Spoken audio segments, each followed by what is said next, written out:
Yo, dude, Toast is back to. He had a few hot days in a row. He's back to being the dark cloud. He said, Feast Week is on, and he said first half under in this UConn-Memphis game was free. He said that.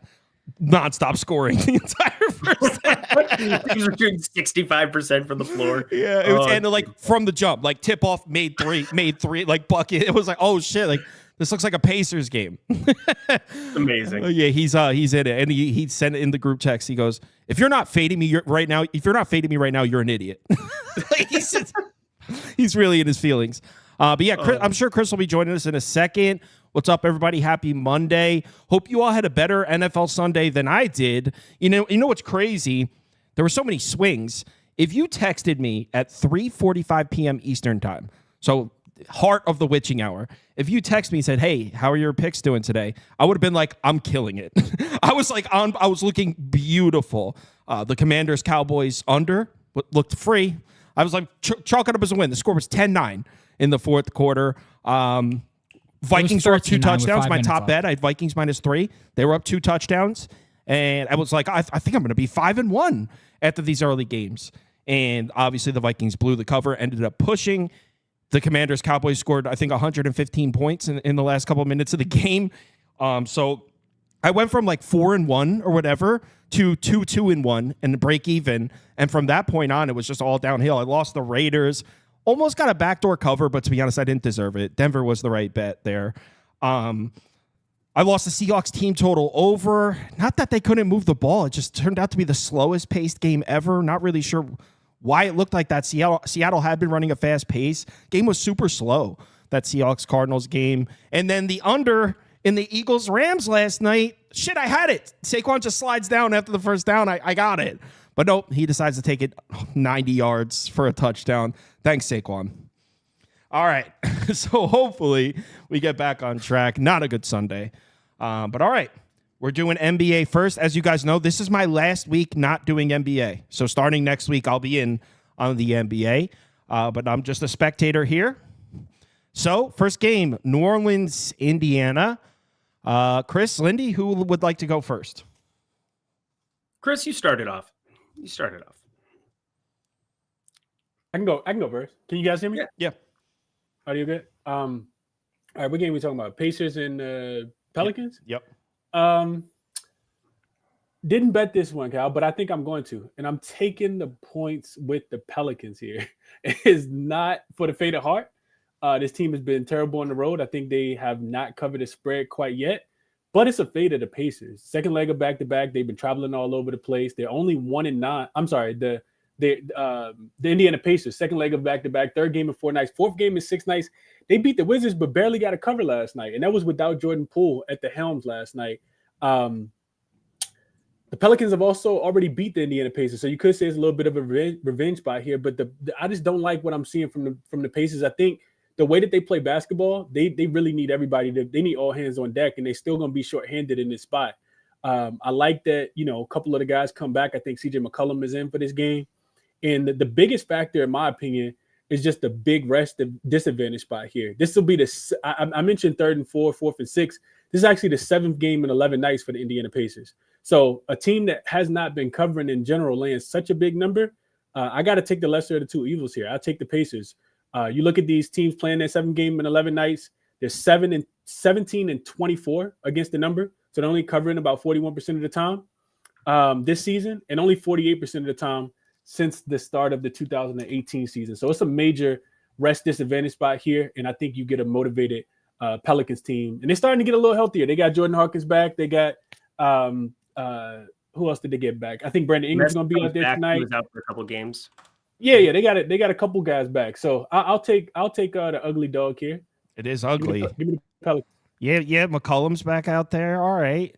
I mean, the Pacers haven't been playing great basketball. I'm a little worried, and I'm openly admitting I'm not handicapping the NBA every day right now, but just glancing at their game logs, they seem to be playing better basketball at home for the Pacers. So, Lindy, can you co-sign a Pelicans bet? I don't think I have the ability to click on that one, but I'm kind of mad at myself. Last night I circled 229 There's a couple of like IKB bets, I know better bets that I should have made. I was staring at 229. I was like, my modeling doesn't really like it all that much.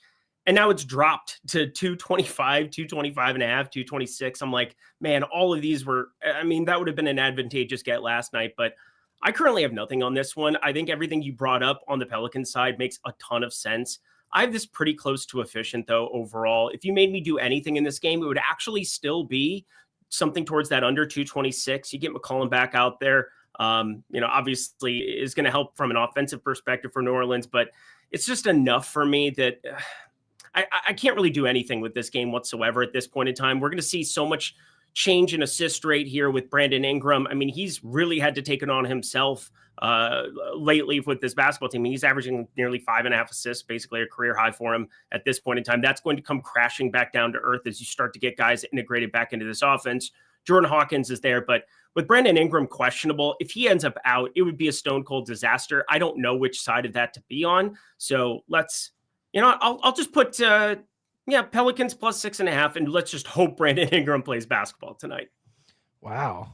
All right. You guys both like or lean towards the Pelicans, I should say. But Chris said he thinks he might bet this. This is interesting. Let me jot it down. It's disgusting. Next game. All right. What's next on the slate here? Oh, we lost Chris. It's Magic, Hornets, and just looking at the current state of the Hornets, they're actually talking about this game in the Discord. They're trying to play LaMelo's over. I'm assuming it's strictly based on the volume of shots they're expecting to see here, because I guess with Grant Williams out, Grant Williams, Mark Williams, Bridges, Richards, Trey Mann, Daquan Jeffries. The Hornets are so injured right now, so maybe they're thinking about paying LaMelo over this insane number of 31 strictly because they expect him to take 35 shots, I guess. I don't really like trusting the Magic on the road, but with the current state of the Hornets, it would have to be the Magic, right?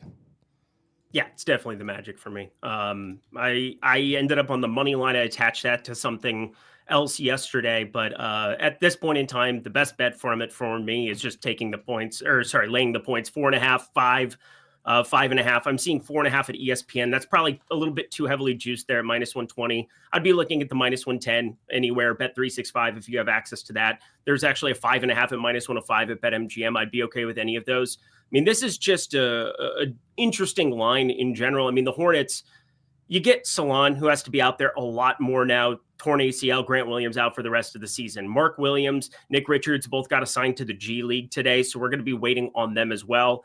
This is just a size issue that they have going there, and Diabate is a phenomenal defender from what we've seen early on, and I like a lot of what he's done here for the Hornets now moving into that starting lineup, but Goga Bitadze has been one of the best defensive centers here in the NBA for the last 2 years, which is just a wild thing to say. And he fell out of the rotation last year when you had Jonathan Isaac. You have Wendell Carter, who is questionable for this one, but I doubt we see him even start. There's times where they'll be pretty slow on the draw there. And I think Jalen Suggs plays because Jalen Suggs, he plays through everything. This guy is just insanely tough and finds ways to be out on the floor.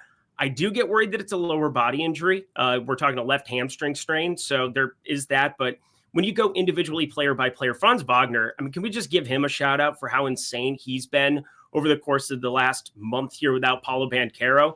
The guy is shooting, only 57.4% true shooting, but 29.8% assist rate to go with it, adding stuff across the board. Defensively, we know what he can do. Franz Wagner has been on another planet. Fun to watch him ascend here. And then Charlotte on the other side. They're just so thin there in that front court.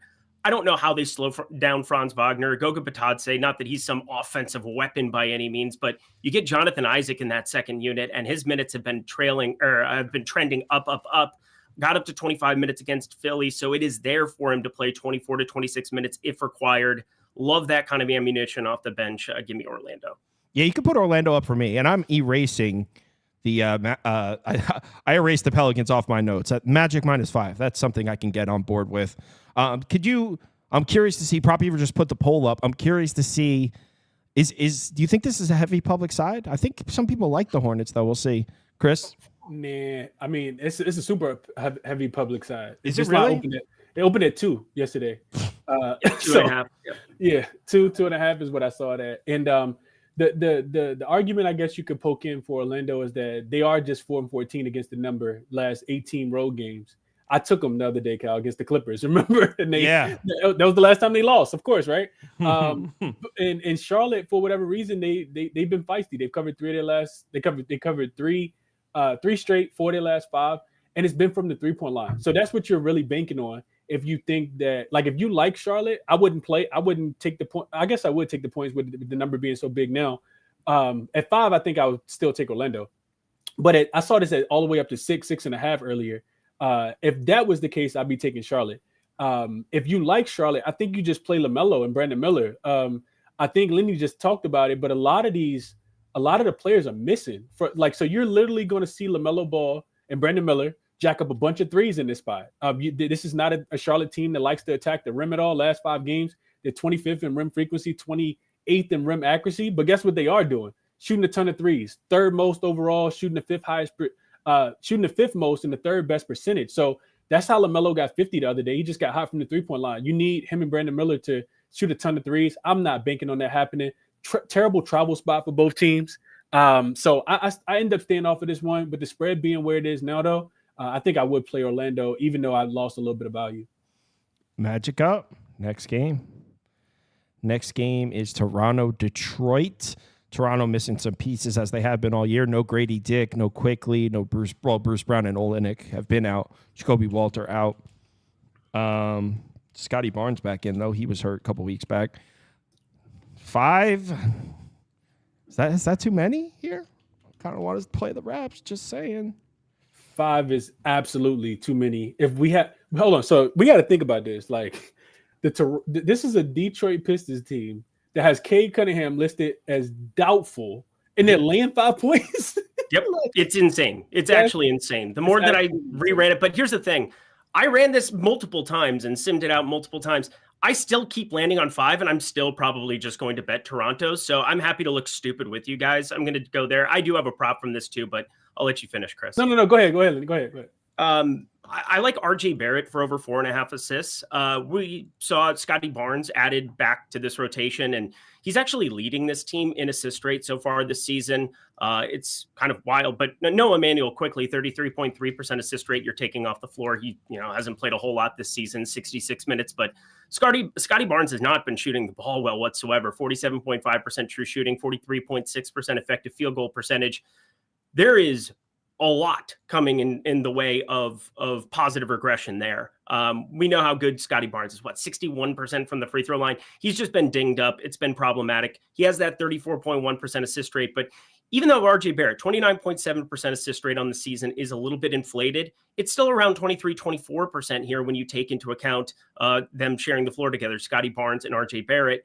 And then you add Tim Hardaway Jr. to this floor. You add Tim Hardaway Jr. as a starter here again to the starting unit here with no Cade Cunningham. I'm assuming that that's going to be the case, and he's one of the worst defenders in the NBA. He always has been, always will be. Malik Beasley, he's pretty neutral over the course of this season, doesn't help with the pieces around him there. Tobias Harris-Duran there. It is such a wild thing, too, because they've been really messing with Jalen Duren's minutes. They don't necessarily like him on the floor right now, and I think the rapport that he has with Cade Cunningham, it's going to be problematic because when he isn't out on the floor for him, I mean, we've seen 25, 24, 18 minutes in 3 of the last 4. I don't know what's going on in these kind of spots, but Jakob Poeltl should be able to have his way here. And so between Jakob Poeltl and positive regression for Scotty Barnes, I think RJ Barrett, despite the fact that he's had to take on a lot of usage over the course of this season since he returned, I think the assist rate, I think it's looking much, much better here in a spot against Detroit.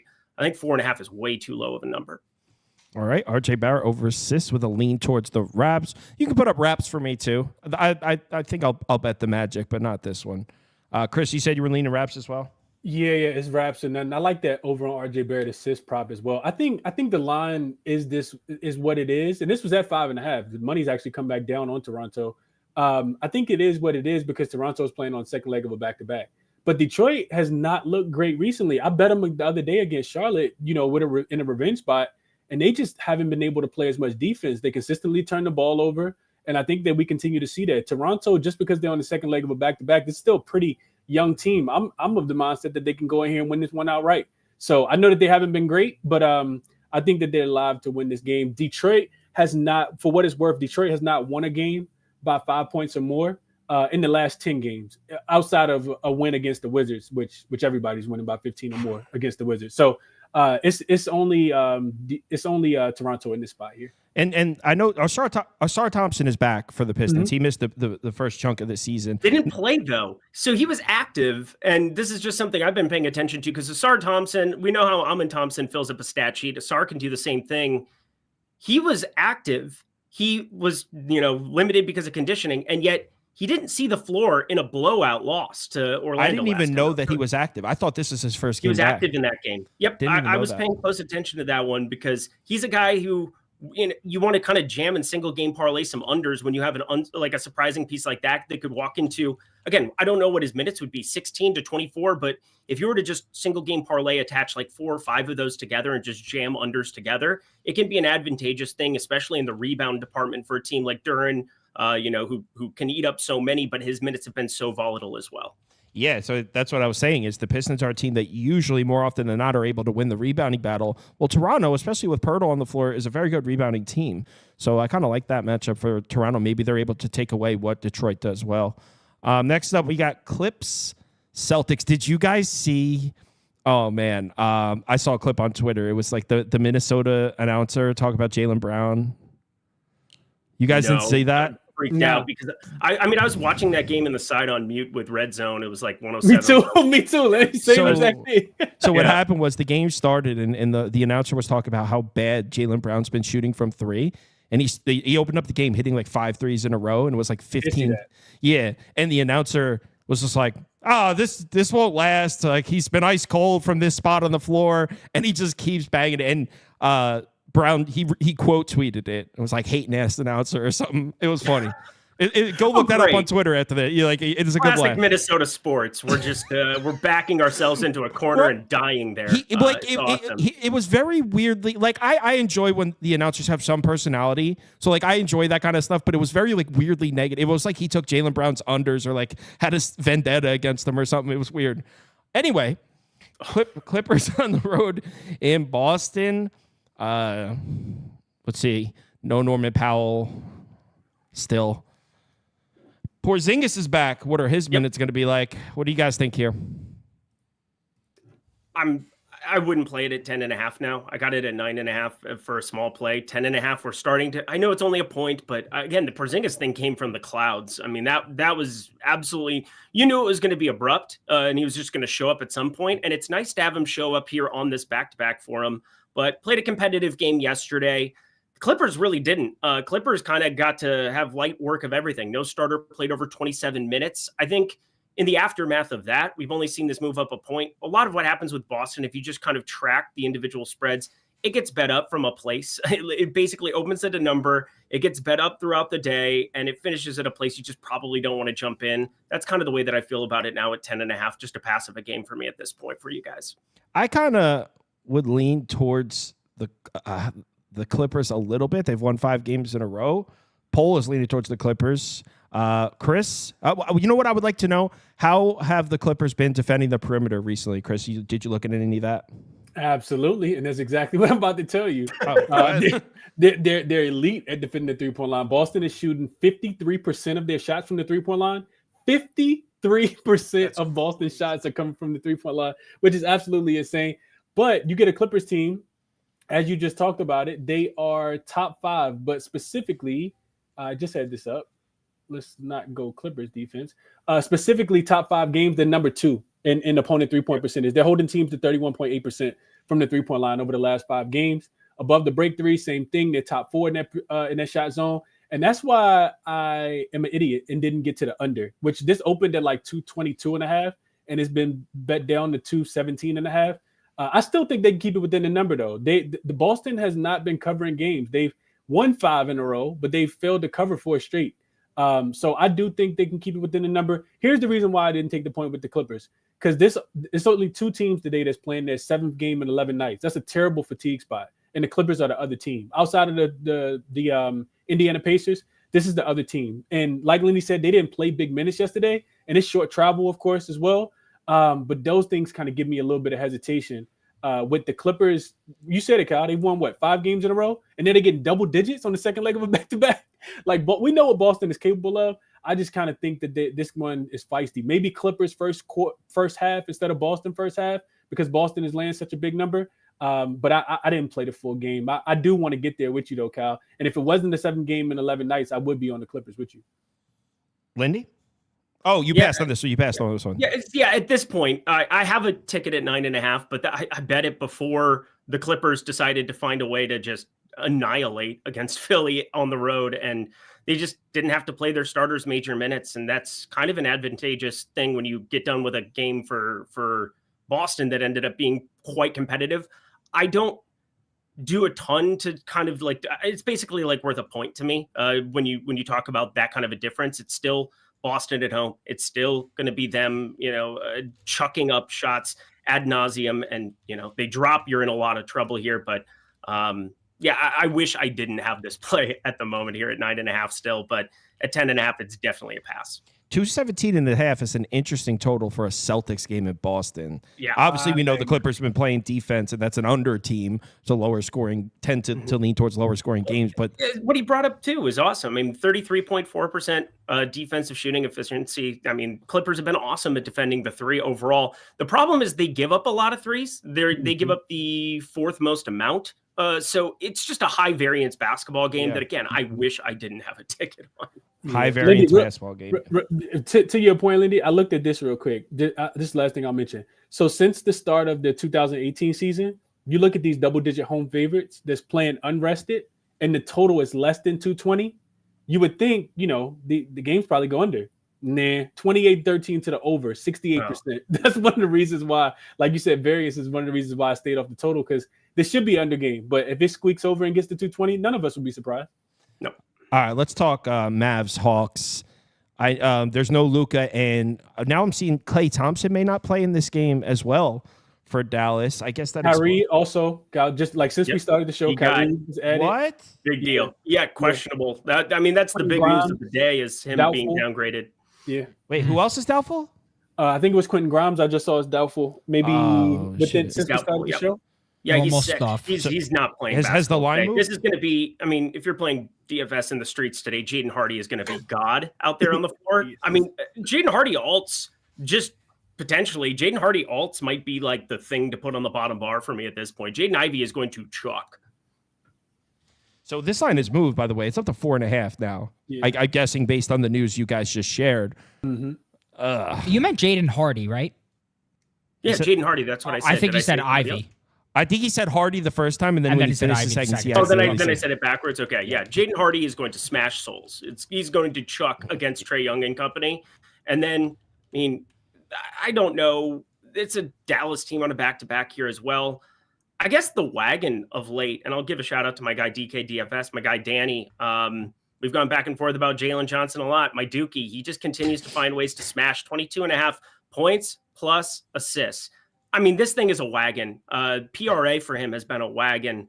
It just continues to be the gift that keeps on giving, because somehow, some way, every single game, he finds ways to be incredible in the offensive end. Sometimes it's creation. Sometimes it's just going out and getting buckets on his own. And this is a prime spot where a Dallas team plays a competitive spot against Miami on the road there. Now you're looking at 30 plus minutes there for Najee Marshall in that one, for almost 40 here for PJ Washington every single time. These are very serviceable defenders, and you get Derek Lively on the interior, but he just got back and I don't know that they limit his minutes. They basically have just played him 24, 24, 22, 26 between him and going towards Daniel Gafford here. But I mean, God, Klay questionable, Kyrie questionable.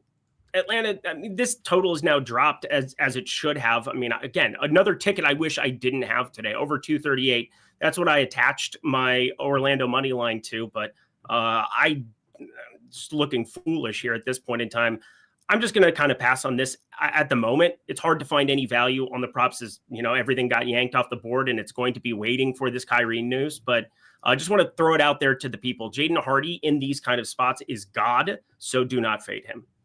Yeah, I mean, I would want, even laying 4.5, I would probably lean Hawks here if all those guys don't play. Someone just said in the comments Kyrie Irving was president shoot around, though. I won't be placing this. The news came after the shoot around, so he got downgraded after the shoot around. So it's a non sequitur. It doesn't matter. Chris, anything? It's a clear Atlanta spot, but Atlanta is also like 30% ATS going back to last season as a home favorite, and this is the one team you do not want to lay points with. So I know all the injuries and all of that good stuff. It makes a ton of sense. It's an Atlanta spot. I just couldn't get there. When you look at this specific spot, you look at these teams with 2 days rest facing an unrested opponent that's off an overtime game, 52 and 32 straight up, 51, 32 and 1 against the spread, both about 61% says that Atlanta does win and cover the game. But that's regular teams. Atlanta probably, if I isolated this to Atlanta, they probably the only team that's 0-3 or something. So I stayed away from this one. But the 3-point props for somebody, like Lindy said, because Atlanta is the worst 3-point defense in the NBA. They give up the most attempts. They give up the highest field goal percentage from 3-point line, both above the break and overall. That would be the way that I would look to play. But if it's no Clay, I'm not sure who it's going to be. Someone said the Hawks are free.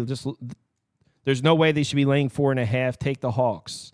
Just play the line. The reason that they're laying 4.5 is because there's no Luka, there's no Kyrie, or there's maybe no Kyrie and there's maybe no Klay Thompson. That's why they're laying 4.5.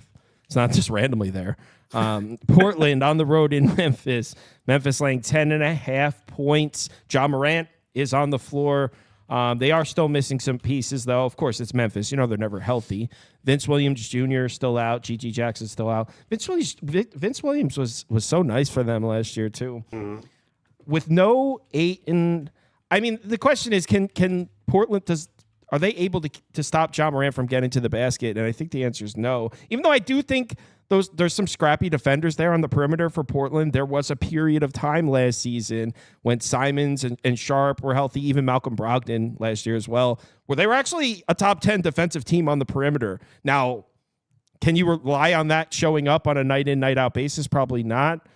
But it would probably be Memphis here. I probably would lay if I was to bet this game. But again, I'm not handicapping NBA right now. I'm just a listener. Chris?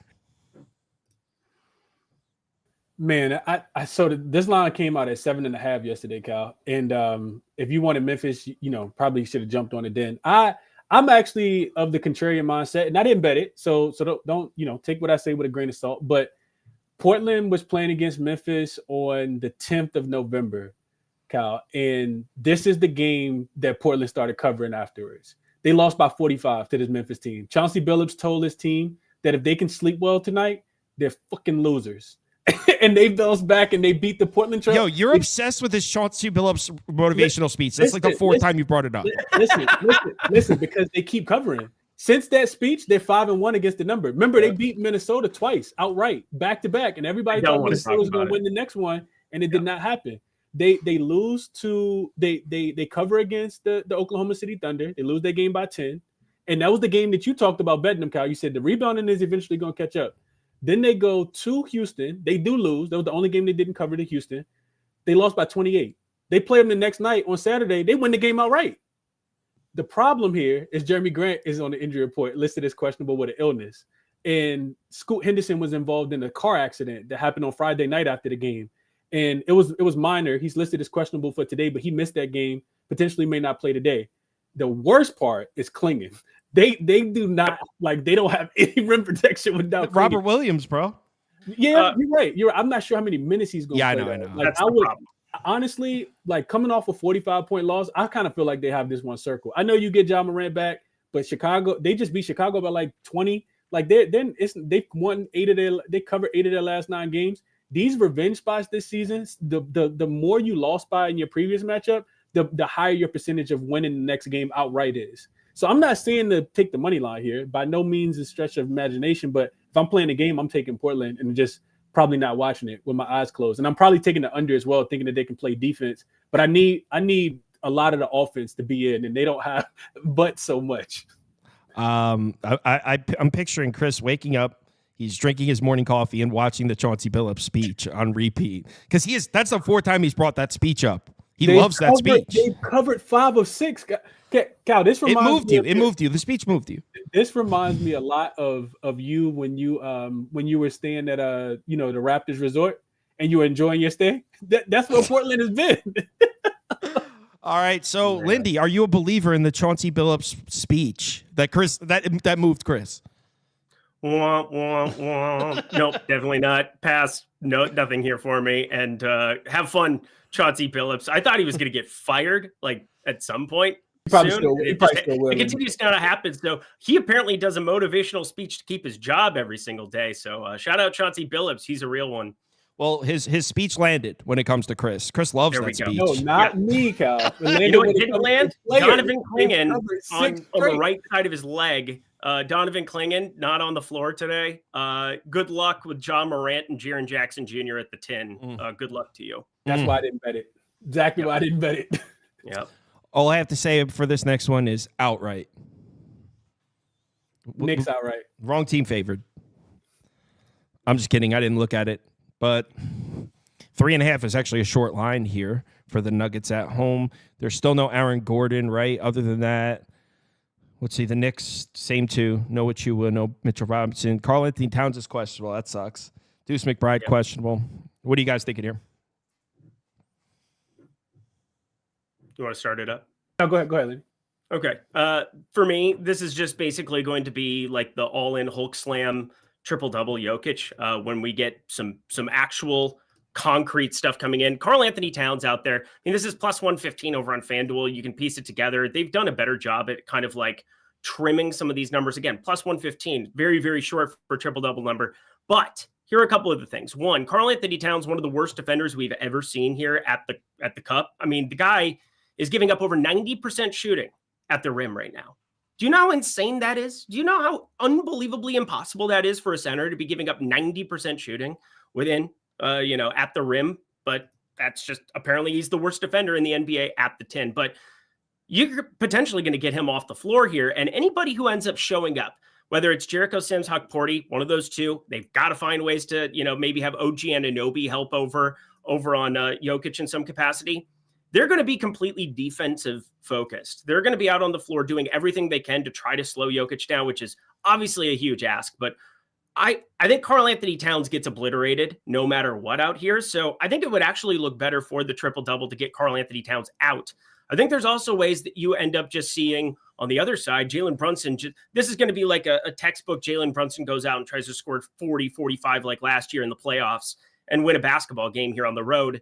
Whether or not he can do that, whether he's capable of it, I don't know. But all I know is we're seeing, once again, the bar being raised here by Nikola Jokic across the board. He's just kind of finding new ways of impressing everybody every single year.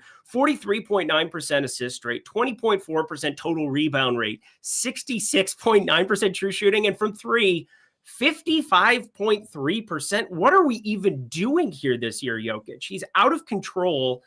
From a triple-double perspective, I mean, there's nothing that's like more locked in than him playing 38, 40 minutes. They need it every single night, even against a depleted team here on the other side. Again, it's only a 3.5-point spread here for a reason. I mean, this is absurd how much Denver needs him out on the floor. And with these kind of rates, you plug it in. I've got him for 13 rebounds. I've got him for 11.5 assists. I've but bazillion points as well. Not that that's ever something you're that worried about from a triple-double perspective. If he doesn't get 10 points, just end me. But we are definitely going to be playing that at plus 115. Let me ask you guys, 232 seems like a crazy total for these two teams. Again, I'm not handicapping the NBA every day right now, so maybe there's a weird pattern going on. Maybe the Knicks are running fast pace, but you would think Denver doesn't shoot a lot of threes. Yep. The Knicks have a lot of length on defense. So one of my biggest plays of the NBA season was the Phoenix and New York over, and it made absolutely no sense to me because that's kind of exactly what we're seeing with Karl Anthony Towns. You're taking Isaiah Hartenstein minutes, and you're turning into Karl Anthony Towns. I don't think we can find two more different NBA centers to compare the minutes for. We are talking about one that's like 99th percentile offensively and first percentile defensively. And then we're talking about a 99th percentile defender in Isaiah Hartenstein. And he's a decent enough passer. I mean, we'll get to that one. I'm going to be shorting SGA assists, spoiler alert, but Isaiah Hartenstein is definitely not going to be utilizing any usage out on the floor. He's a winning basketball player for sure. Can Karl Anthony Towns be that on the defensive end ever? I don't know, but it's a lot easier to just be an awesome defensive player showing up in OKC and making life work. We're going to see these totals just continue to be on the rise for every Knicks game. As you said before, 232, it's jarring based on what we know. Plus, you got a guy in Mikal Bridges who's just been shooting the ball so unbelievably poorly. That trade is looking like a disaster for the Knicks early on. Yeah, defensively, you can do some things, but we're seeing his shooting splits just fall off the planet. I mean, it's about as bad as you could ask for if you're a Knicks fan. Knicks up. Don't have any good reason for it. I was about to say no cap. Just take the Knicks because fuck them. That's why they have been good off a loss this season, Kyle. I can't remember exactly what the numbers were, but I did look into that, and I think we've cashed a couple of Knicks bets off of that. I kind of think that this is an over game. Like I get what you guys are talking about with the pace, but I'm looking at the Knicks. I can't trust them defensively. Like Lindy said, I think that Denver has a lot of success in the paint with Karl-Anthony Towns. I think that'll lead to some of the open shots being made. Jamal Murray, Christian Braun, Michael Porter Jr. have looked a little bit better in all of these games as of late. And the Knicks, maybe they play some defense tonight, but it hasn't happened recently. They gave up 121 and 122 points in their last two games. One of those to the Utah Jazz.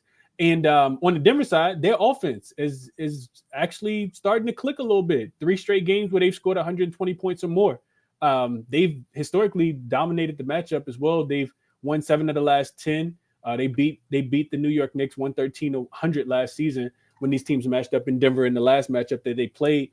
But I'm kind of with you, Kyle. I think if the Knicks keep it close, it'll probably be early. I can see Denver winning the game and covering such a small number at the crib, though.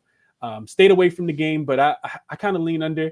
But also, like you said, Lindy, I can't make sense of the I could see this game going under as well. So you lean under or over? I lean over, but I didn't play over because this does seem like more of a defensive style game. So with the Knicks coming off a loss, they probably turn up defensively in this spot. I think you probably put OG Anunoby on Jokic and then let Karl-Anthony Towns kind of roam like they did with Rudy Gobert last season. Mm-hmm. I'm pretty sure Thibodeau got something up his sleeve to be able to try to slow down this Denver offense. So I stayed off the game altogether. But if Karl-Anthony Towns doesn't play, also I think we got to mention McBride. He didn't play in that Utah game either.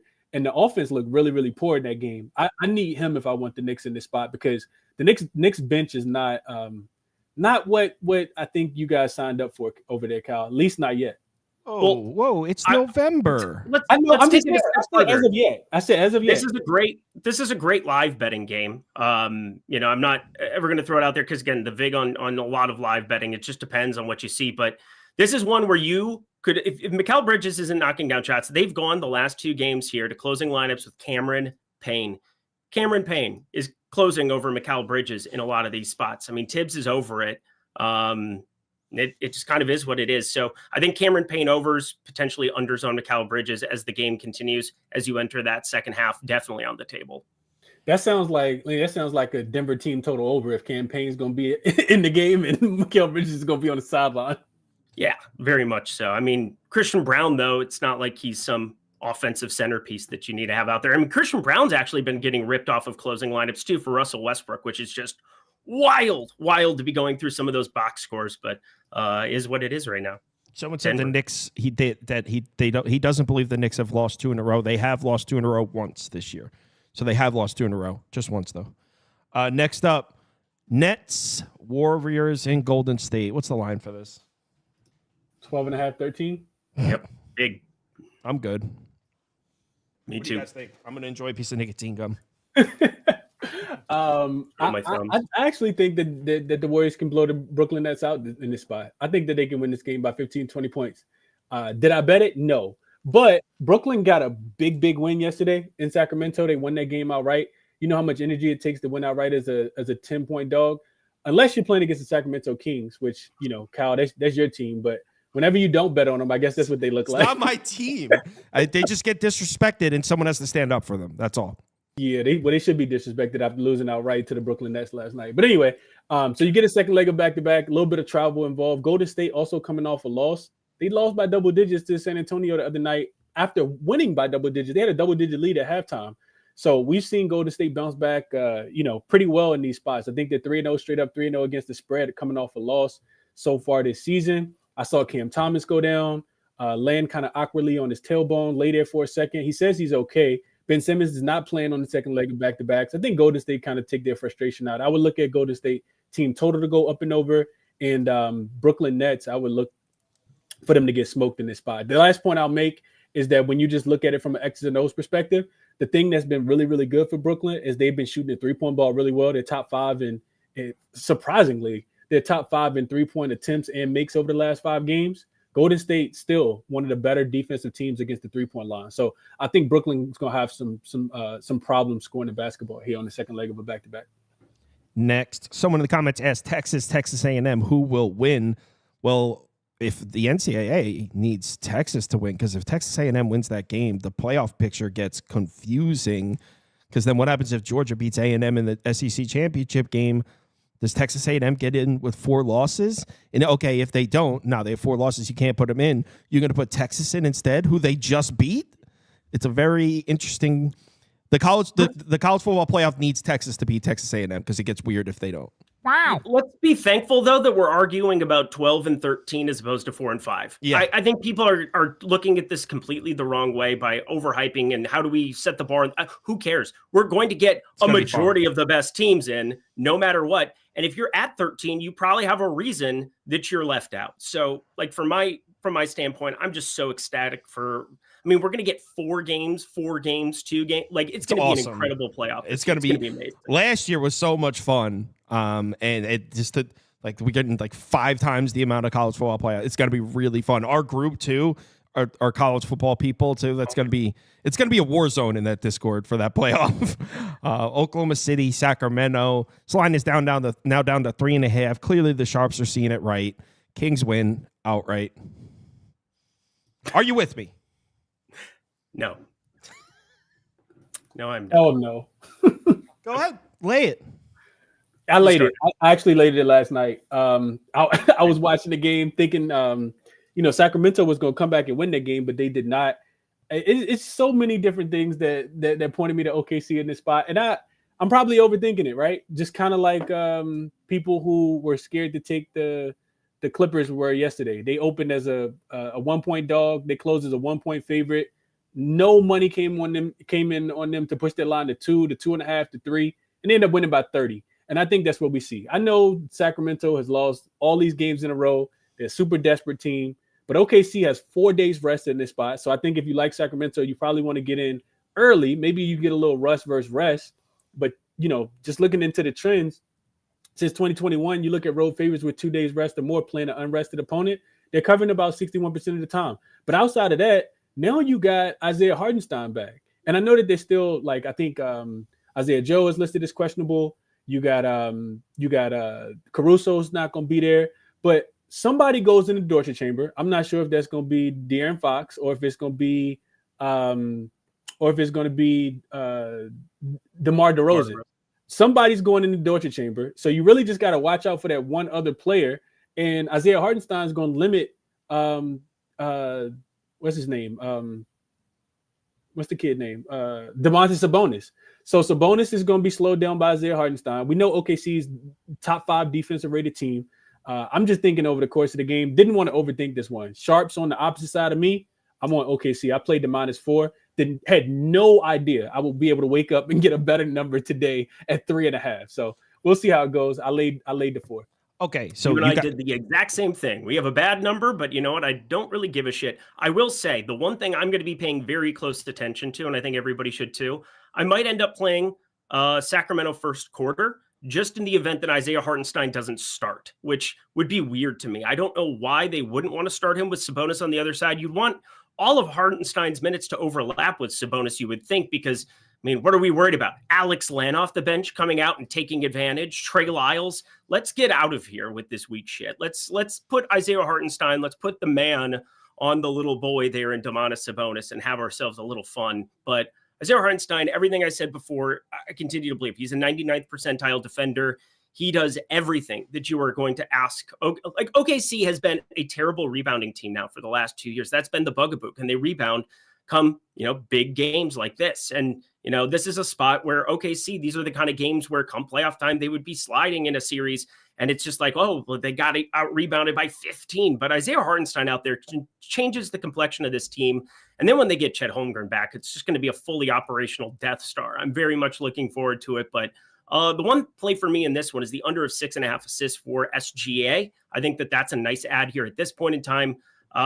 You're talking about an Isaiah Hartenstein assist rate, only around 18% there in that first game, but we could see that being kind of the sustainable number here for OKC. There's not a lot of great shooters if Isaiah Joe ends up out in this spot. Again, there are just a number of pieces of news that I think could make OKC's defense look better, because Isaiah Joe, he is out there to be the one bad defender who just knocks down absolutely everything as a dead eye. Or you get a lot of minutes of Case and Wallace, one of the better defenders there. So, I mean, this is definitely a spot for me where you're looking at 6.5 for SGA, only right around a 23% assist rate here. And then you have a guy in Isaiah Hartenstein who could have the third highest assist rate on this team going forward. I think that this is a nice spot on under 6.5 for him. Yo, Mike Maddock in the comments. Thank you. He said, y'all convinced me, man. Hartenstein is the greatest player of all time. The way you guys are talking about this guy. He's incredible. He's incredible. Oh, man. Stop. Lindy did say, let's put the man on the boy and have a little fun. Verbatim. Thought that was a little weird. No, he didn't. Yes, he did. He did. Thought that was a little weird. Good Lord. Kings or OKC team total under? It's a king spot. Go ahead. Everyone go on the other side. I'm running Kings down. All right, let's talk. Not fair. You can't get the 4.5 now. So I don't need points. Money line. Okay. Outright. Okay. He goes, oh. Okay. All right, let's talk Monday Night Football. Chris, see you tomorrow. Yes, sir. Chris. You guys have a good night. Best of luck. You too, bud. Football. Football. All right, let's. Yeah, we got it on, Toast. UConn just tied the game with a 3, by the way, for those of you playing the home game. Toast had the first half under in the game.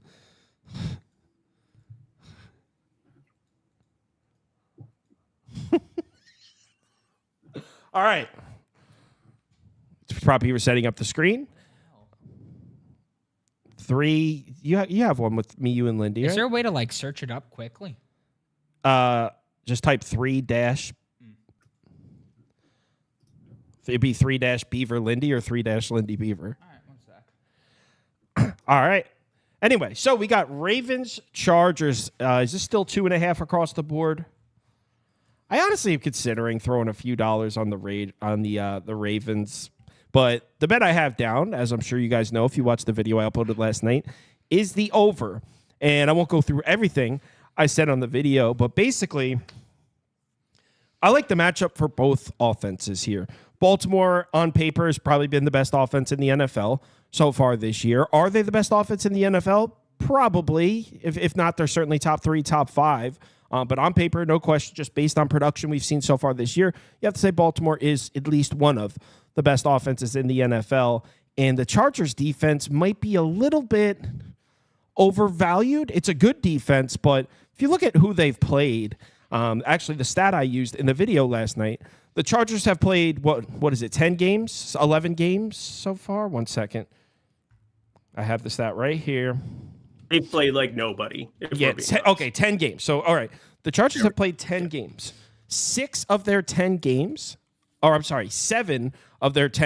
have come against teams in the bottom 12 in terms of passing DVOA. And they racked up these elite numbers against the pass. You look at the Chargers' numbers, it's like, oh, shit, this is a top 5 pass defense. The thing is, the times where they actually saw a decent offense or a decent quarterback, those are the games they lost, and they didn't look as good. So Lamar Jackson, who's got excellent numbers against zone coverage, who's got excellent numbers against 2 high safety looks, who's got excellent numbers against cover 4, which the Chargers run a lot of, should be a very favorable matchup for him. Not to mention, are we expecting the Chargers to stop the Ravens from running the ball? We've seen some teams run the ball in the Chargers recently, and we're not even talking about dynamite rushing attacks here. Cincinnati, Tennessee, Cleveland, the Saints, those are their last 4 opponents. I mean, this Chargers run defense isn't unstoppable. They're also missing Perryman, an inside linebacker. So I expect the Ravens to move the ball and score points here. And on the other side, I mean, do I even need to say it? I mean, the Ravens secondary has really struggled to defend the pass this year. Justin Herbert might be, I mean, I don't know if there's any quarterback in the NFL on quite the same type of heater that Justin Herbert is on right now. He throws a lot of balls downfield. He throws the deep ball. He throws the intermediate pass, 2 areas Baltimore really struggles with. So, I mean, I'm expecting both offenses to go off here. And the only thing that would worry me is the pace of play. The Chargers were the slowest team in the NFL for most of this season, but actually, last few games, Chargers have picked the pace up. I believe they're 14th in pace in the last 3 weeks. Ravens up to 16th in pace in the last 3 weeks. Points. Give me the over. I mean, do we have any news whatsoever on Khalil Mack, Denzel Perryman, Roquan? No, Perryman is confirmed out. Okay, it's going to be all hand dog tonight. No, but Mack and Joey Bosa are, I believe, playing, but on snap counts. Gotcha. Yeah, if you saw the practice, I saw a video yesterday. I was kind of doing a deep dive on trying to figure out, because, I mean, we're talking about some of the most important defenders on each respective teams for probably any team in the league. I mean, we're talking basically like the Bosas of the world. I mean, everybody here that is on the injury report from both defenses could lead to this game really shooting out. I mean, there's no doubt. There's no doubt that we've seen teams just find ways to be successful through the air against the Ravens. I think the Chargers, they need that pass rush intact, and they need Khalil Mack on the field as much as humanly possible. But I'm actually going towards J.K. Dobbins. I like the entire portfolio for him tonight. 65.5 rushing plus receiving yards. I don't know what to make of what we're seeing as far as usage goes for some of these backs, but J.K. Dobbins ramped up to 51 snaps here last week off of 39 there the week before. The one piece of news you want to pay attention to, if Vidal ends up active for this game, I think you could run into an issue where he plays some more on some of these passing downs, but I think J.K. Dobbins is going to be the guy. Hassan is not somebody that they want to have out there in passing down situations. Gus Edwards, we know his pedigree as a pass catcher, which is about 0. I think J.K. Dobbins in a lot of game scripts, if we're getting up to 51 snaps for the guy against his former team here, I think that there's just a lot of ways that this can end up being successful. 63.5 is available right now, although that's juiced up to minus 118 over at Caesars. I played this at 65.5. I'm happy to be playing this up to the 67.5 number, as long as you're getting minus 110 or better in that direction. But this is a pure usage thing for me, where J.K. Dobbins is the premier back for this team, despite Gus Edwards being back for some of the early down work. Teams are going to be unsuccessful against the Ravens running the ball here in general. But the reason that they've been so bad against the pass is the Ravens generally lead a lot of games and lead them in ridiculous ways, even against teams like the Broncos, where they end up running up the score there. Hasn't always resulted in W's. They've had some choke artists. You know, the week 2 loss to the Raiders is just ridiculous. They're only 5-1 against the spread. But I think that just there's so many ways for J.K. Dobbins to be successful in some capacity in this game that I have to be unloading them. I'm pretty convinced that this is a low number. Yeah, and it's on the same. We're talking about the Chargers offense. The only I would be a little concerned if Ladd McConkey is out, but he practiced on Friday and Saturday. So I think it's a shoulder. So I think it's just a pain tolerance thing. I don't think he'll be on any kind of a snap count. It should help that offense a lot for sure. Yeah, I think he's going to play, and also in terms of the Chargers running the ball, because we all know the Ravens have struggled against the pass this year, but actually the Chargers' last couple games have run it a bit more. And keep in mind, the Ravens might not have Roquan Smith tonight. Michael Pierce is still out at nose tackle. They might also be missing Travis Jones, who's their backup nose tackle. So this elite Ravens run defense in its current state might not be quite as elite. I wouldn't be surprised to see the Chargers be able to average close to 4 yards per carry in this game. So, like, I know everyone can get on board with the Ravens scoring points on the Chargers in SoFi, right? It's a dome, beautiful conditions. Like Lamar Jackson, Derrick Henry, they should have no problem scoring points on the Chargers. I think people might be a little more hesitant having faith in the Chargers offense, but I honestly think the Chargers offense could look good tonight against Baltimore. Prop Beaver? Yeah. So first, let me just start off and let's discuss yesterday. 3 and 10 day, absolutely disgusting. So everybody who rode with me yesterday, just want to go ahead and apologize. That was horrible. Got to do better. I mean, obviously some ugly beats, but yeah, I mean, just got to do better than that. So sorry to all of those who rode Good thing is, I did put on a Chauncey Billups speech this morning, and we're coming out absolutely firing for this one. We got 3.5 units on this game, people, and I put these bets in before the absolute disgrace that was yesterday. So vibes are high, momentum is good, and we're bouncing back in this bitch. We got 3 plays, 3.5 units on the board. Let's fucking go. Zay Flowers under 59.5 receiving yards. Now, Flowers is significantly worse against too high, which the Chargers operate out of at the second highest rate in the league. Against too high, 1.35 yards per route run compared to 3.13. Just responsible for 15% of the team yards compared to 33%. And Flowers is significantly less profitable on the road. 9-5 to the under on the road, averaging 20 less yards per game. And if there's one spot where Flowers always tends to struggle in, that is primetime. In 8 career primetime games, he's 7-1 to the under, averaging just 30 yards per game. This year specifically, 4-0, averaging 23 yards per game. So I'm taking that under here.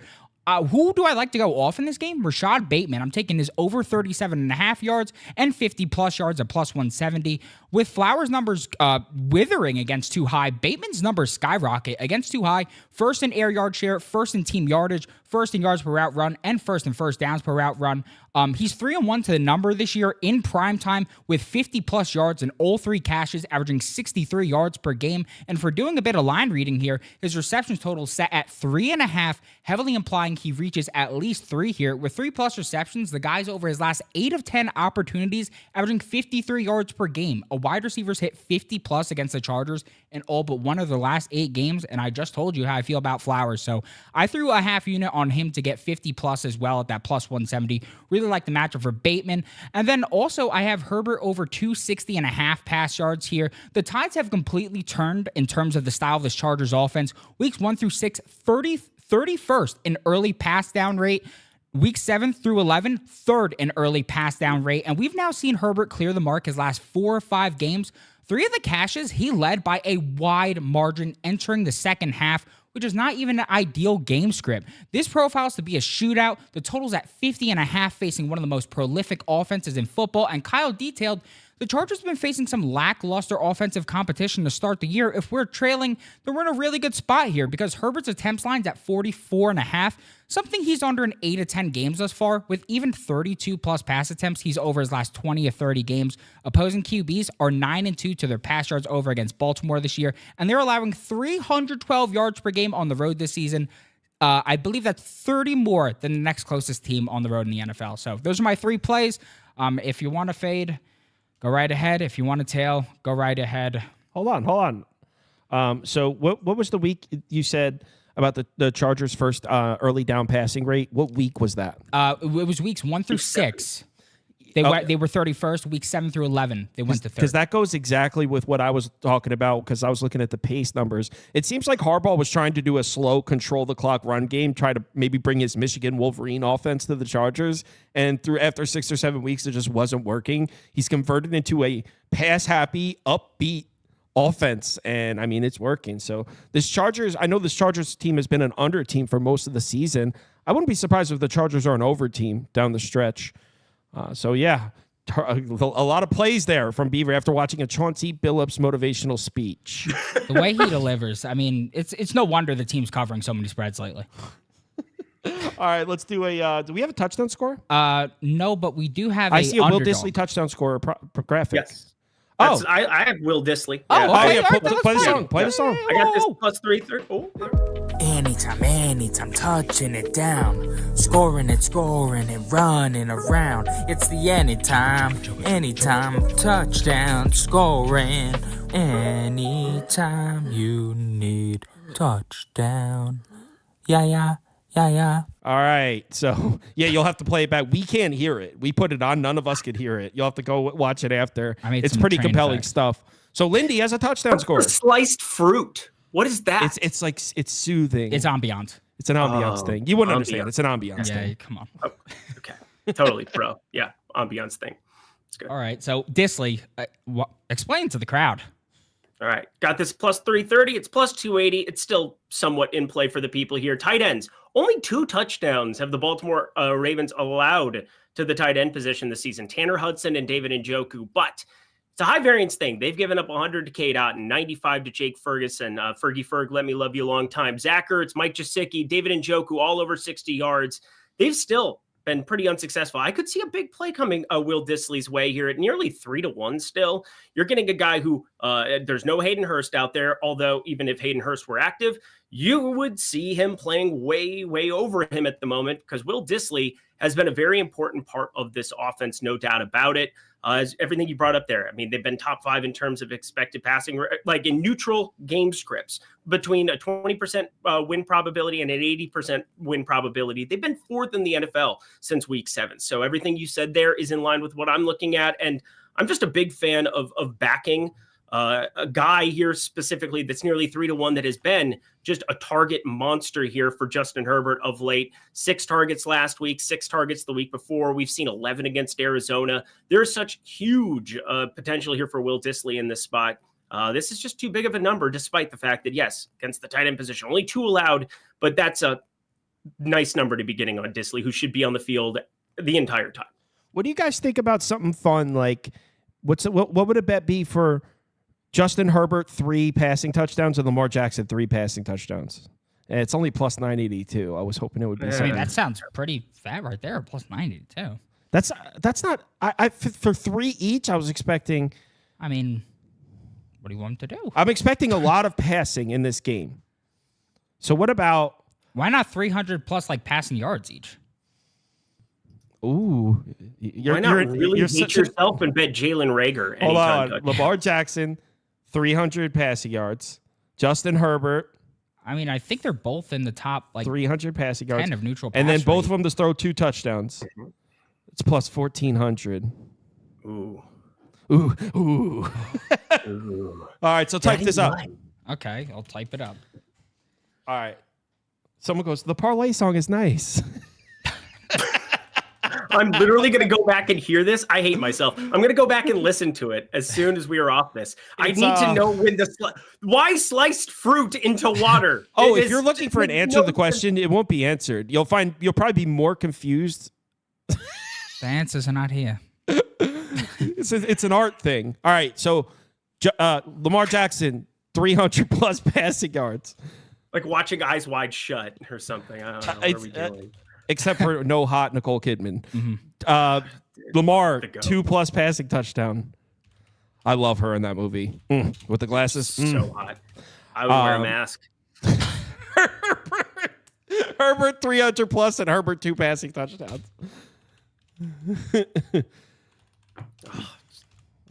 God damn. Although I've watched that movie several times, still don't understand it at the end. No. It's plus 1416 is the odds on FanDuel. There we go. Thank you, Prop Beaver. He's putting that up. And then Toast is coming on to talk some college basketball in a second. Let's put that up. There you go. All right. So, yeah, that's GP I just cooked up on the spot. So, all right. I'm out of here. Me and Lindy are out of here. Actually, all 3 of us are out of here. It's Toast and Andy coming on to talk college basketball. Lindy, real quick, want to tell the people where they can find your stuff? Off the screen. Oh, yeah. Check out oddshopper.com, Oddshopper YouTube channel. It's another great complimentary video. If you're watching Kyle's stuff, you're going to also love the stuff over at Oddshopper. It's great to be a part of this. Cool. All right, Lindy. Talk to you soon. Later, guys. Bye, guys. See ya. All right, let's get these goobs on the screen. Let's get these goobers on the screen. All right. Oh, is Scoop not coming on today? No, Scoop won't be on until he's coming on. He's coming on the Thanksgiving show. Scoop said. Okay, well. So he'll be on the Thanksgiving show, but he won't be on today. I'm just gonna set up the screen honestly for that then ahead of time, really quick. So,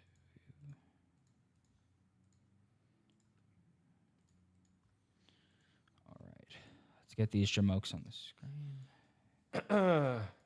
Where do you guys get your information? It's so in depth. Well, usually the stuff we do is from multiple sources. I mean, let's just, I guess we could try and name a few. One site that we love right now, data.fantasy points. Yeah, fantasy data points is awesome. I am in love with that site. I think they do fantastic work. So I just want to give a shout out to them. It's a new site that we really found this year. I mean, a couple of the guys that I know, I think the guy's first name is Jacob Gibbs on Twitter, Ryan Heath. Just trying to think of who else I could shout out from that site. They do fantastic work. So I definitely check out that site, fantasy.datapoints or data.fantasypoints. I'm forgetting exactly what the name is. It's Fantasy Data Points. Fantasy Data Points. Fantastic site. All right, Toast, spew out your college basketball. Was that not just the worst technical you've ever seen? Well, why doesn't he just watch the game like every other coach? Why does it ever have to be the Hurley show? I just want to know. I'm just wondering. I'm just trying to understand what's going on because it's always the Hurley show.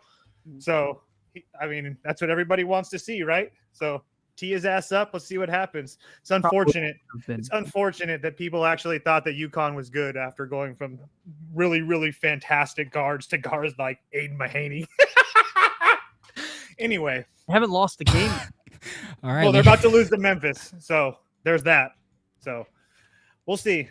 We'll see. But you guys thought I was crazy.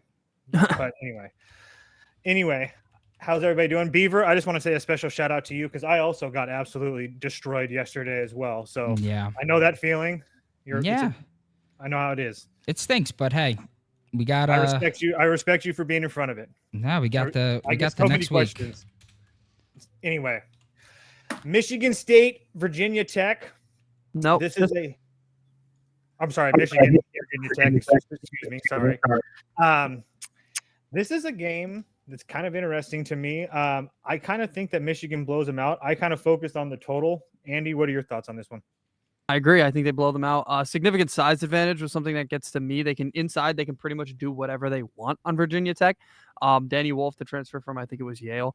He's been pretty unreal in this jump. And I'm not that they've played great competition. I think their best opponent was TCU, right? But he's been really good, and I think this is just kind of a game where they can get whatever they want inside. No, like I'm not really worried about pace or anything like that. Like I think that this team could just get whatever they want on the inside, and it'll end up a blowout. I do like your total. I know you're gonna explain your total, so.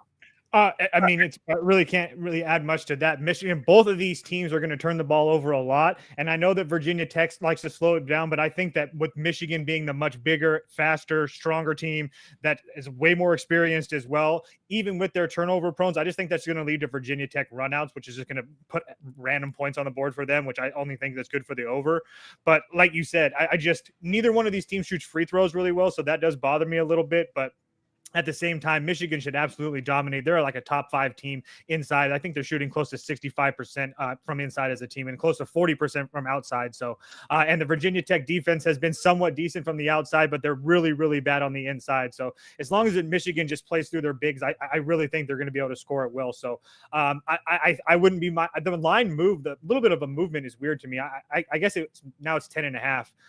It went down to 9.5 in some spots. It's been jumping around a little bit. That's what kind of threw me off Michigan. It just, I actually have Michigan at like -13. Like I really think that Virginia Tech is. I do think that Virginia Tech is bad, but we'll see what happens. But I think the over is a much better thing. I think that Michigan's going to control the pace and Virginia Tech's going to have to play through that. So we shall see what happens. Next game on the board. Curious to hear your thoughts on this one. Maybe I have a little West Coast bias with San Francisco, but at the same time, I don't know if Clemson's really that good. I'm curious to hear your thoughts. I think Clemson's going to win this game comfortably. The pace advantage. Yeah, the pace advantage is there. I mean, comfortably to me is like 6 points, honestly. But I get it. Pace advantage is there. The size advantage is there. They can shoot. I know San Francisco has defended the 3 somewhat well, but Clemson can shoot really well. That's more what they want to do anyway. So I think offensively, there's just too many advantages. Clemson lost some good defenders in the portal, but they've been pretty good so far. I know the schedule hasn't necessarily been what San Francisco's has been. San Francisco's played a couple of the better. I think they played Santa Clara the other day, right? So one of the better group of 5 teams. No, they played Memphis and Boise State, so 2 top ones. Yeah. They played a much tougher schedule, but I think Clemson should be fine. The schedule, I'm not worried about with Clemson. They're just playing somewhat well. They have a lot of talent there. I know a lot of people are thinking they did lose a good amount of talent from that team. Some of the more important role players, but they have some talent there as well. So yeah, I think that they'll be fine. Yeah, so I played San Francisco last night at 2.5. It got down to, I think, 1.5, maybe in some spots, and now it's jumped back up closer to 3. I agree that Clemson is a should be able to get to them inside. I mean, they're one of those teams that really plays inside and out. My issue is that San Francisco, and I will give you that Clemson size should play a big role here tonight, but San Francisco has small guards, but at the same time, like, I don't really know what to think of Chase Hunter. He's kind of really boomer bust. And I will say that even though that, the San Francisco team is a little bit smaller, I do think that the fact that on the wings they're going to have a lot of size, and I just don't know. I want to see what Clemson has, because against Boise State, which was another team that I think is very similar to what San Francisco is going to bring to the table, they didn't look good at all. Now, there's a huge difference in this situation. I will give you that, because Clemson was traveling all the way to Boise State. That was like their first road game. And now that's essentially the situation that San Francisco is going to be in here today. San Francisco's played all their games at home or at a neutral court, a Warriors arena, and now they're traveling all the way to Florida. So maybe there's a little bit of a difference there, but I made this game San Francisco -1. So getting them at 2.5, it was a bet for me, but I do think it's a little bit of a coin flip. I didn't really take the travel too much into consideration, but the more I see the line move, the more I get it. But yeah, we'll see what happens. But I would agree that it's not, neither one of these teams is going to blow either one of them out. I think it's going to be less than 10 for either side, whoever wins. So what I was going to ask when you said that is, can you compare that to a dog walk? What are the point spreads on that? Oh, you mean what a comfortable win is in a dog walk? Yeah, compared to a dog walk. Yeah. I mean, an 11-point win's probably. Okay, got it. Game of the night up next. Auburn, Iowa State. I'll just tell you guys right now, I bet Auburn at the open at 1.5. But at the same time, it's like 4.5, 4 in some spots now. I think it's jumping around that number. Curious to see your thoughts on this. I will say that at 4.5, everything points me to Iowa State. I don't think this game is going to be a blowout on either side, but curious to hear your thoughts. When the field came out, I said I think Iowa State's winning this thing because I think it matches well for them. I still agree. I think that they're getting they're getting the winner of Michigan State, Colorado, if I'm not mistaken. That's an easy win for whoever wins this game. So Auburn has played they've played 4 games so far. Only one of them has been against a team with a top 100 team in height. It was Vermont. They blew out Vermont, but they were shot the lights out from 3 in that game. Since then, they've faced 300 or worse in terms of height. Now they're finally facing a team that can match up to them in height, that can get work done inside. So I don't think Auburn will be able to be as successful on the inside as they've been this year. They're one of the best defending teams from the 2-point percentage perspective.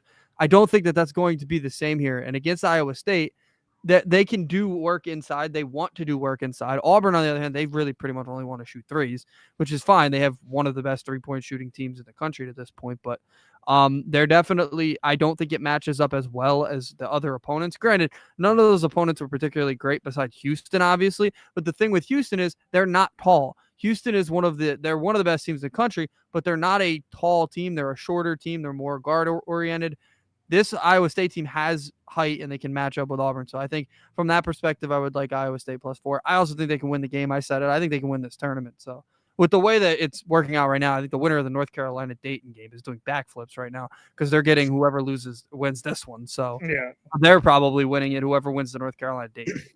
Yeah, well, it's like I told you guys in the group text. It's like with that tournament's concerned, I think that Memphis, you're going to see a really, really good game like you're seeing right now. They're going to beat UConn, and then they're going to fall flat on their face the next game. So we'll see what happens. But as far as that, as to your point, I think that Pettiford is going to be a huge thing for Auburn. I think that being a freshman guard, the big question is how does he hold up against this Iowa State team who's got Gilbert and Jones that are both 6'4" seniors. I know that Jones comes off the bench, but I think that's a really good point with the size, especially considering Houston. LJ Cryer, I think I even wrote this down. LJ Cryer 6'1", and that Azuna kid, or however you pronounce his last name, that's his first year in the Houston system. So there's a little bit of a learning curve there. As far as that goes. So I don't really think that when you see that Houston on the schedule, I don't think that it's the real Houston as far as their defense is concerned. So I did downgrade him that a little bit, but at the same time, I do think that the fact that you have Broom and Johnson on the inside, whether it being taking shots themselves or using their passing ability to get it around,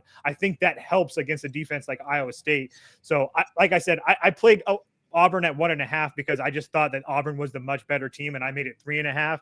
But now that it's got to 4.5, I don't know if I really like it as much. I definitely wouldn't bet Auburn at that number. I will say that. But also, the one thing that I think that we're seeing it here in this first game, and now, I mean, it's a little bit easier, is that these soft rims in Maui, that's only going to help a team like Iowa State and or Michigan State. That's usually not a successful shooting team. That's only going to help them compared to where all these other neutral site tournaments and whatnot. So, I mean, we just saw it just went final 99-97. Obviously that was overtime, but there's still over 160 points in that game. So in that Memphis game. So obviously those rims are quite soft there in the Maui Civic Center.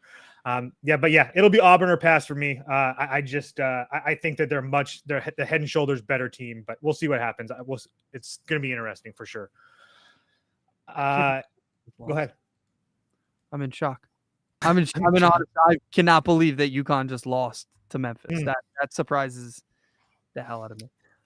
I was curious in this one because this is a Dayton team that, as good as they are, they never really have to play much, right? They don't have the hardest schedule, especially in non-conference so far. I think their best game's New Mexico State, right? New Mexico State's not that good. So Northwestern. Did they play? Okay. So Northwestern, they're technically the best team that they played. Yeah. But again, Northwestern struggled with some of the I mean, that's why I said it like that. Not the strongest team. So they are in this tournament because of their brand, right? Dayton's a big brand, but they're obviously significantly worse than everybody else. I mean, talent-wise in it.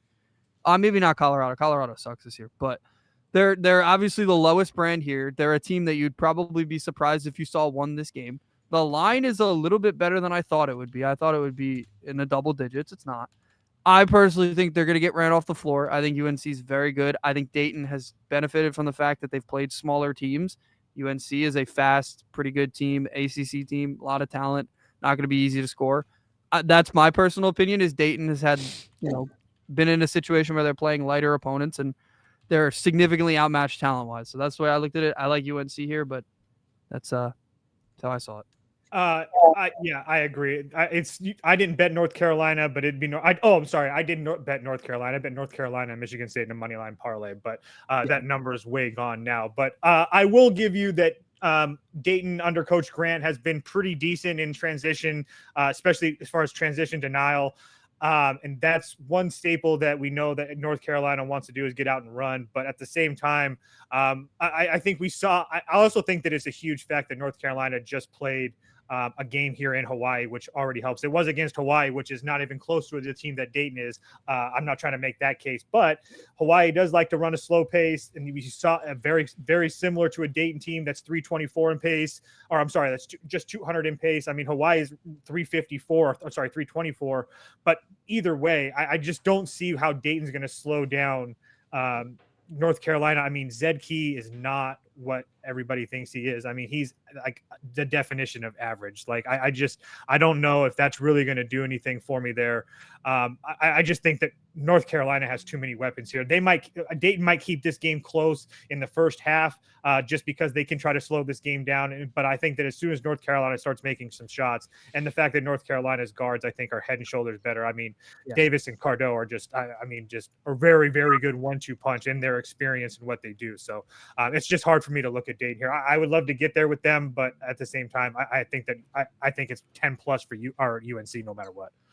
So the only reason that I'm hesitant is because I played North Carolina versus Hawaii, and it wasn't the sweat-free cover that I thought it was. Covered though, right? Yeah, that was they covered, but it definitely wasn't sweat-free. Trust me. So, but that's what gave me a little bit of hesitancy. But at the same time, them playing in Hawaii, I think that helps a lot too. So that was their travel game, if you will, like the game they get where they're like clearly hindered by that. Now they're not in that position. That was smart by Hubert Davis. I give him credit. I didn't think that when that schedule came out and when I saw that they were playing Hawaii, I was like, well, why are they doing that? And then I noticed that they were in the Maui Invitational. I was like, oh, that's actually really cool. If we're putting all our cards on the table, I didn't even consider that until you said that on the show, and then I bet it right after you said it because I was like, oh my god, you're right. Like that's it's very, very smart. Look at him now. He's in a position where if he wins, they play Memphis, who's going to be gassed tomorrow. Also, I also think that your point, this line being a little suspicious, also was the reason that I didn't play North Carolina. I was very shocked that at minimum I thought this would be 9.5, 10. I thought for sure it would be 10. Because it's a significant talent advantage, pace advantage, like everything. So and especially with we'll see what happens. So community parlay, AJ? Are we doing one of those today? We do not have a community parlay today. What we do have is an underdog. And want to Even know better. what time of year it is?